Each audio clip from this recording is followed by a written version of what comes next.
રાજકોટના બે division police મથક વિસ્તારમાં સગીરા સાથે દુષ્કર્મની ફરિયાદ નોંધાતા પોલીસે કાર્યવાહી હાથ ધરી છે।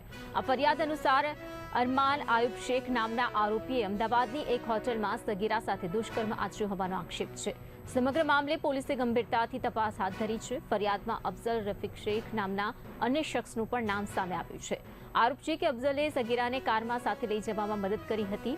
બે ડિવિઝન પોલીસે પોક્સો સહિતની કલમો હેઠળ ગુનો નોંધી બંને આરોપીઓની ધરપકડ કરી વધુ તપાસ હાથ ધરી છે। ગઈ તારીખ 11/8/2024ના રોજ બી ડિવિઝન પોલીસ સ્ટેશનમાં એક રેપની ફરિયાદ દાખલ થયેલી। એમાં આ કામના આરોપી છે અરમાન ખાન અને અફઝલ ખાન।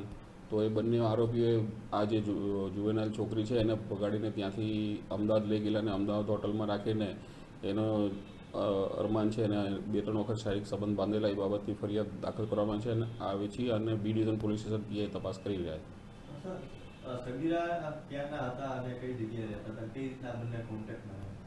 સગીરા મૂળ રાજકોટના જ છે અને આ બંને કોન્ટેક્ટમાં કેવી રીતે આ બાબતે તપાસ કરવામાં આવશે। પણ જે આરોપી છે એ મજૂરી કામ કરતો હતો અને જે મેન આરોપી છે અરમાન એ મજૂરી કામ કરતા હતા અને બીજો આરોપી છે ડ્રાઇવિંગ કરતા હતા।